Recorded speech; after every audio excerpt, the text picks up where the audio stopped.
Imagine being 21 years old, working hard to build your future, and finally being able to buy your dream car, a Rolls-Royce.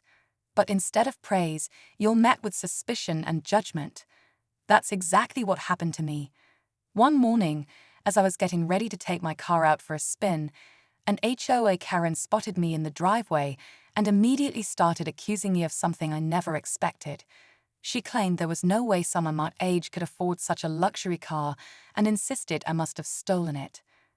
At first, I tried to laugh it off, but she wasn't having it. She started going on about how I clearly didn't belong in the neighborhood and threatened to report me. Before I knew it, her accusations took a dark turn, and things escalated so quickly that I found myself dealing with more than just a nosy neighbor. The situation got so intense, the police were called and I was actually arrested. You won't believe how this entire ordeal unfolded. The confrontation, the false accusations, and the crazy way it all spiraled out of control. You've got to hear the rest.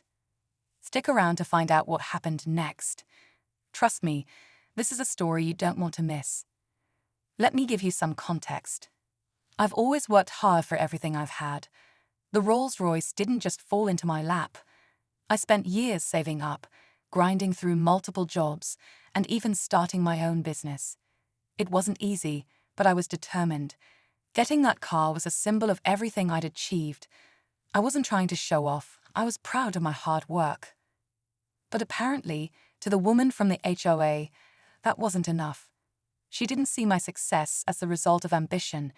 She just saw a young guy in a flashy car, and to her, that meant something was off. I'd seen her around the neighborhood before, always quick to make judgment calls about everyone.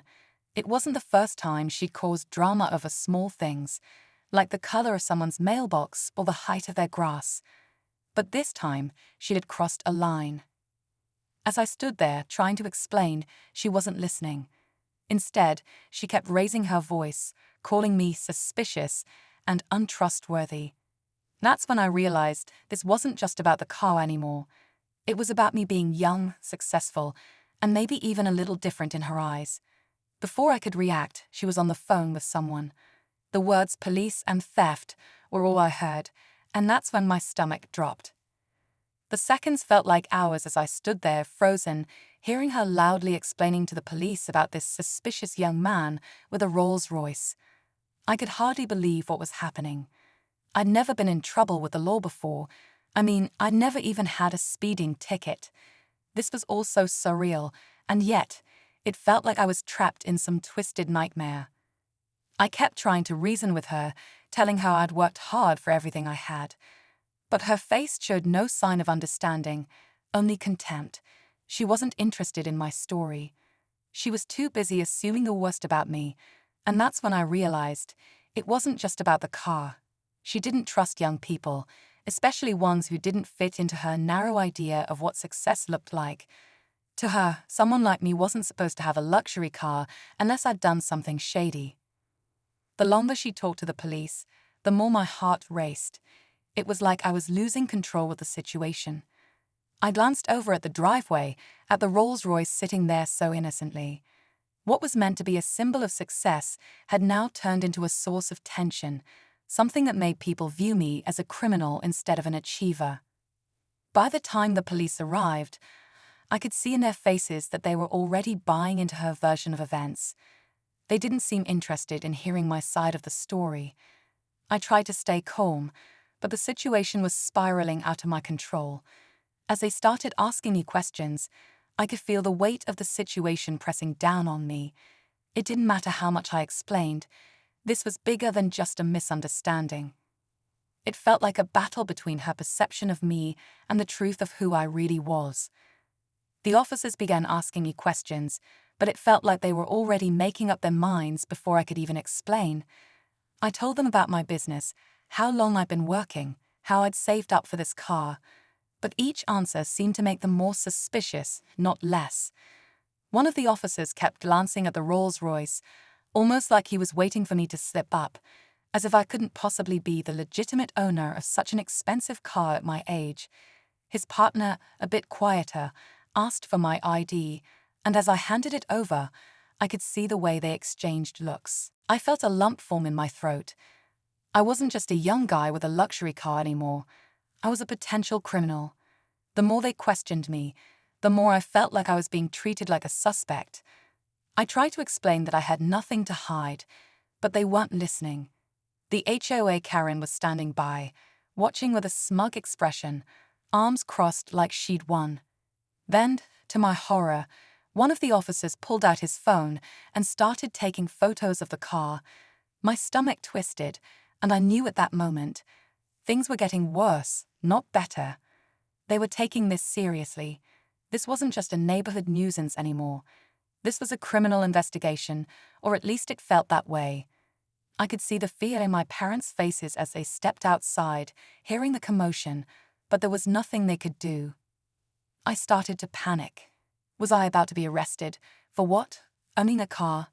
Being young and successful? I had never been more confused in my life. But the worst part was still to come.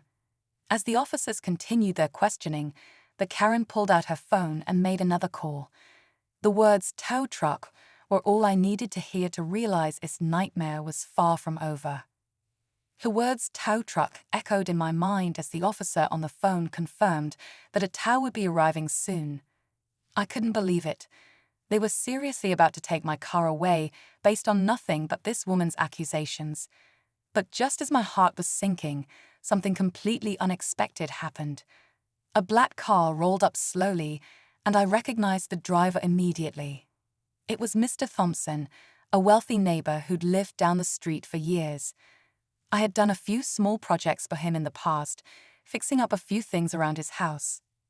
I didn't expect him to be there, especially not with everything that was going on, but as soon as he stepped out of the car, he walked straight toward me. His expression was serious, like he was about to drop a bombshell. "What's going on here?" he asked the officers, his voice calm but authoritative.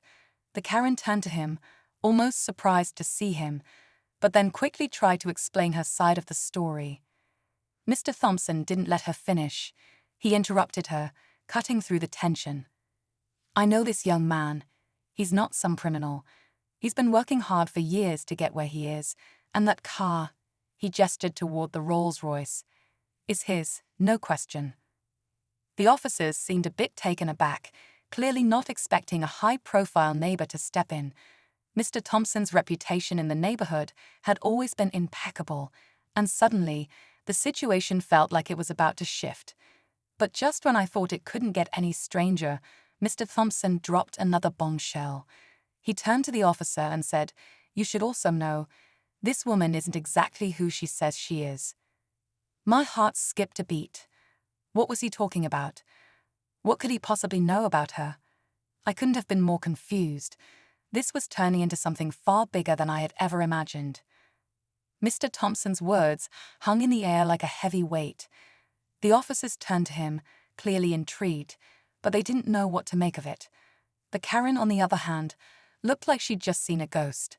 Her face went pale, and for the first time I could see a crack in her smug confidence. "She's not who she says she is," I repeated, trying to make sense of what was happening. Mr. Thompson's gaze shifted to the Karen, and he didn't hesitate. "No, she's not. I've been around here long enough to know when something doesn't add up. She's not even supposed to be in this neighborhood." I felt a jolt of realization as the pieces started to fall into place. The Karen had always acted like she was the queen of the HOA, but what if she wasn't actually part of the board? What if she had no authority at all? I looked at her again, but this time she wasn't making eye contact. She was fumbling for words, clearly thrown off guard. Mr. Thompson stepped closer to the officer, his voice lowering.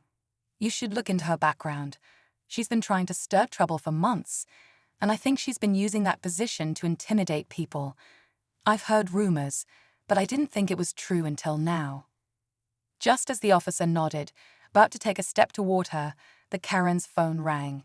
She quickly answered, but her face was an open book. Her expression twisted into panic as she listened.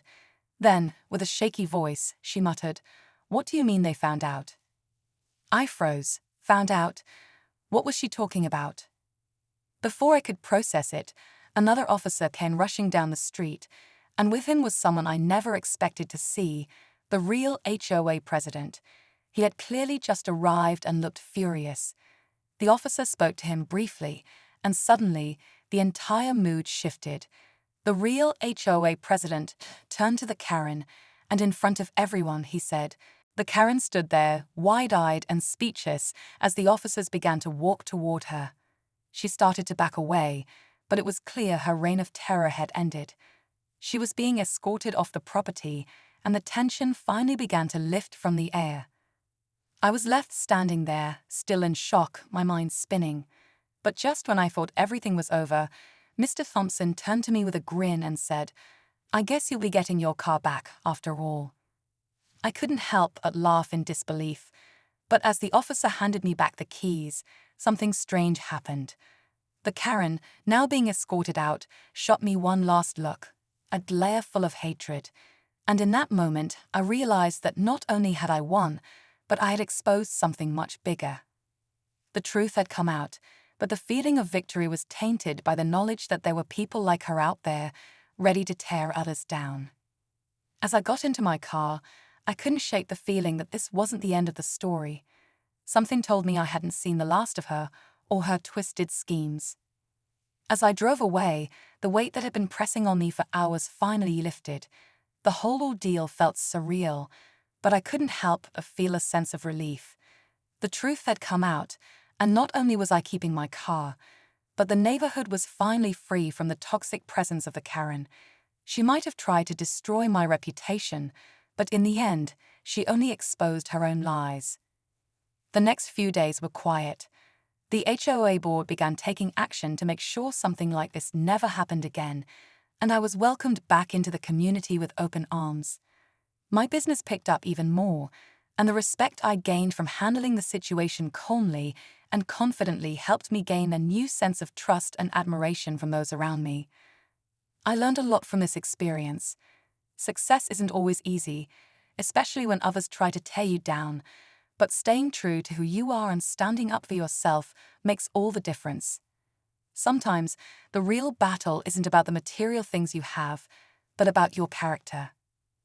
As for the Karen, I never saw her again, but honestly, that was probably for the best.